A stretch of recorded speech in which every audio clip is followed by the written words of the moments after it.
Coach Rob here. So congratulations on completing your preseason plyometric assessments.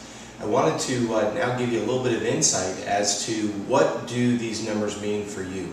As we said in your spreadsheet, we're really trying to test three specific energy systems in the body.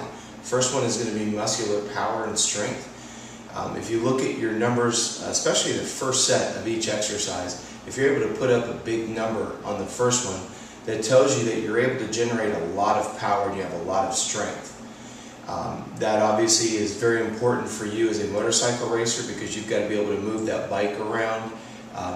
If you're on a 250 or above, you're 200 plus pounds on just a motorcycle, then you have the velocity and the speed. So what we're looking for there is a lot of tremendous power output, and that will be denoted pretty much in your first interval of each exercise. The second energy system we look at is going to be muscular endurance. And the key is after you look at set 1 and then go to set 2 and then to set 3, what we're looking for is how much of a deviation do you have between your smallest number and your biggest number.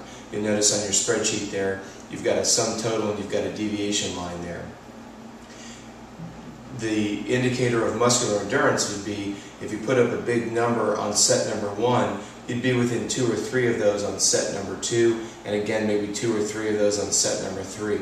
That would tell you that you have good muscular endurance. Now in the contrast of that, if you go from a big number, let's say 30 repetitions of something, whether it's push-ups or pull-ups or whatever, in 30 seconds, which is very, very fast, okay? If you go 30, 25, 7, then you know that you don't have a lot of muscular endurance. The other thing to look at too is also look from set to set. If you have a pretty small deviation on your first exercise, which would be pull-ups, or excuse me, would be push-ups, and then by the time you get down to say box hops or static wall squats, if you're starting to fade, that also is an indication of muscular endurance, and you'd want to be looking for exercises that would be improving that specific energy system. So the first one is going to be force, the second one is going to be muscular endurance, the third one is lactate tolerance. But you notice that there's 10 exercises from your balance challenge all the way to your 500 meters. Now again, remember this is an abbreviated series of exercises, but the point is still the same. By the time you get to exercise number 6 or 7, if you feel like you're nauseous, you're going to throw up, that tells me that you don't have a high level of lactate tolerance. Lactate tolerance is produced, hence the word lactate, lactic acid. Lactic acid is a byproduct of burning sugar. You're going to burn sugar out of the body in the form of glycogen, which is stored in the liver and the muscles. With high intensity training, what ends up happening is the body is not able to get rid of the lactic acid efficiently enough, so what happens is it burns, the muscles shut down, and you start to have problems. Now let's put that in this translation on a motorcycle. If you're able to go out and put out a very fast opening lap speed, it tells me you have muscular power, you're able to move the bike around, great.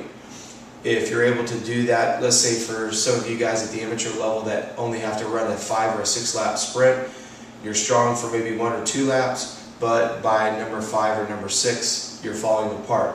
That's going to be a combination of muscular endurance as well as lactate tolerance. The lactic acid levels accumulate, you crumble. Okay? For the professionals that may be watching this, it's a totally different animal. Your muscular endurance has got to be able to get to that 30-minute mark before you begin to tire. You still have to be able to handle high levels of intensity just because of the sheer speed that you guys maintain. So I wanted to go through those 3 elements of muscular strength, muscular endurance, and lactate tolerance as it relates to these 10 exercises. Okay? So if you have any questions about these exercises and how they translate into being faster on the motorcycle, please feel to email me. My email address is rob, R-O-B-B, the number 3, @earthlink.net. And thanks for doing the exercises and watching the video.